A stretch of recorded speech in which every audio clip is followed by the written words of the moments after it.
Every record has been destroyed or falsified, every book rewritten, every picture has been repainted, every statue and street building has been renamed, every date has been altered, and the process is continuing day by day and minute by minute.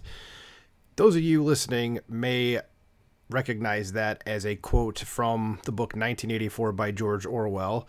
And if you notice my little couple second intro there, it says under parallel reality, it says 1984 is here because, well, it is here. This is Jason with, as I said, parallel reality. So I saw this today, and this to me is just disturbing on a just profound level. That, as you can see here, as it says in this Breitbart headline, it says, critics reject changes to Roald Dahl books as censorship. Critics are accusing the British publisher of Roald Dahl's classic children's books of censorship after it removed colorful language from works such as Charlie and the Chocolate Factory and Matilda to make them more acceptable to modern readers. And you're probably thinking, well, what exactly could that colorful language possibly be that was removed? Was it, I mean, they're kids' books. Couldn't have been swears in there, could there? Like, what exactly could this have been? Well, what it was, as you see here, if you remember from Charlie and the Chocolate Factory, Augustus Gloop, who was the larger kid, and I just changed the language myself right there, so I guess I'm guilty of doing this too, but he was Charlie's gluttonous antagonist in Charlie and the Chocolate Factory, which was originally published in 1964, is no longer enormously fat, just enormous. And in the new edition of Witches, it's a supernatural female posing as an ordinary woman, maybe working as a top scientist or running a business instead of a cashier in a supermarket or typing letters for a businessman. So also the word black was removed from the description of the terrible tractors in the 1970s, the fabulous Mr. Fox. The machines are now simply murderous, brutal looking monsters. They're describing machines, not people, you freaking morons. Why did that need to be changed? Why does any of this need to be changed? This is utterly idiotic, and this is censorship, and this is where this woke BS is going to lead everybody.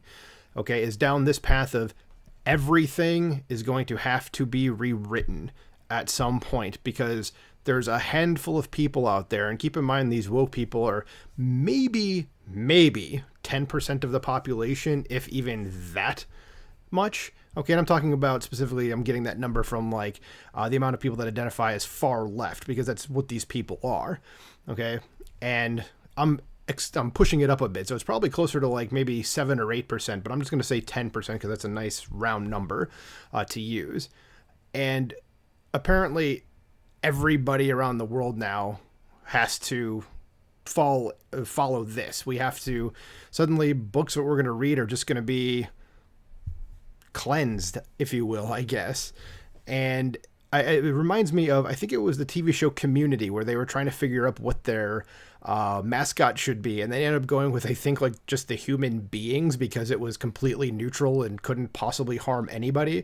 So whatever the school was, I don't remember. I haven't watched an episode in a while. It was just the whatever college human beings was their name. So like the Illinois Fighting Illini, you had the blah blah blah human beings. And that's the world we're coming to, where everything is just this sanitized, watered down bullshit. And you're going to end up having to read stuff that is just, it comes with just basically a blank white cover with black text on it, just so you know what the thing is called. There's not going to be any illustrations in it, and every single word that be construed as offensive is torn out of it. Like you saw above, when it said that the word black was removed from the description of the terrible tractors from the fabulous Mr. Fox, black wasn't talking about even an animate object. Basically, it was talking about a tractor, and they took that out because it might be offensive to people to describe a color of something as black. Like, Jesus H. Christ, people, can we get a hold of ourselves here?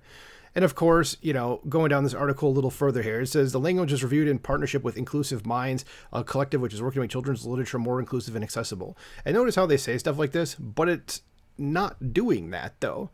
You're a group that's just censorship. That's all you stand for. You stand for the worst things about people.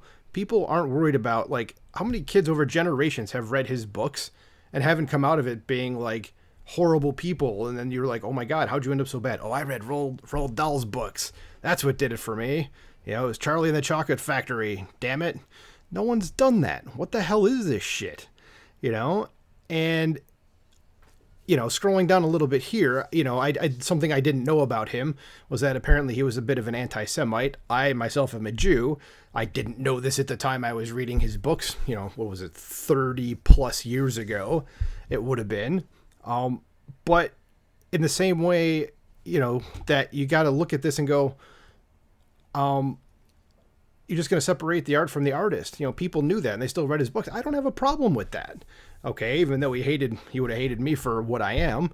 I don't have a problem with that. I don't think he should be censored. I have a real problem with censorship, especially when it's just like, it's basically a small group of people deciding what the rest of us are able to listen to or watch or read. That shouldn't be a thing.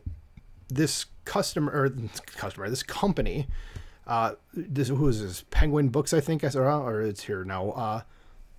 Where was it? I'm sorry, I'm talking as I'm trying to find. I think it was Penguin Books or something like that. Oh, Puffin. I'm sorry, not Penguin Books. I apologize. It was Puffin. And then the Roald Dahl Story Company, which controls the right to the books, said it. It helped them review the text. So those people can just go, you know, sit on a stick, as far as I'm concerned. That this is absolutely not the right thing to do. These books cause nobody any harm.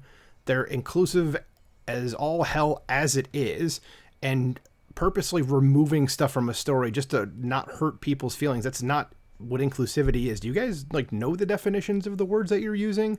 It's a rhetorical question. I know the answer to that is no, but this is just mind-numbingly stupid.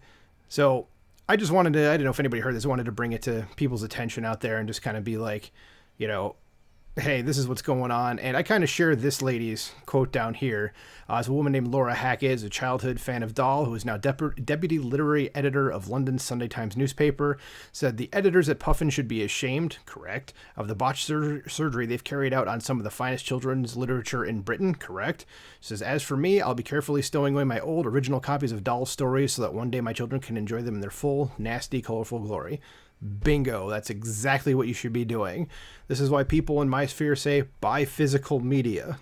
Okay. So I have a Blu-ray collection and I don't buy anything digitally because you've already seen people go back and change some of the digital copies of stuff. I think it was in the movie Splash when Daryl Hannah's running into the ocean, they covered up her butt.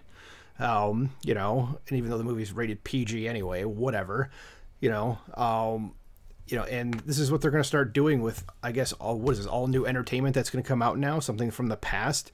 They're going to start sanitizing it. So you're going to essentially get revised and probably lesser versions of things. Okay.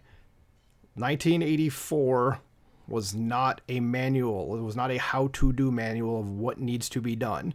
It was a warning to us that this shit is coming. And, well, I think we already knew this, but it's here, and now we are just kind of going to have to deal with it. We need to fight back against this as much as we can. Censorship is not a good thing. The only thing is more speech. It is less censorship. And I'm sorry if I'm a little charged up in this, but this censorship crap really pisses me off. And especially when it's done to things that are as classic, that have been in the consciousness of just Western civilization for decades at this point, regardless of the behavior of the author themselves. But that's all I wanted to say. Let me know. Give me some comments. Any thoughts you have about it, please like, share, and subscribe. And I'll talk to you later. Thank you very much.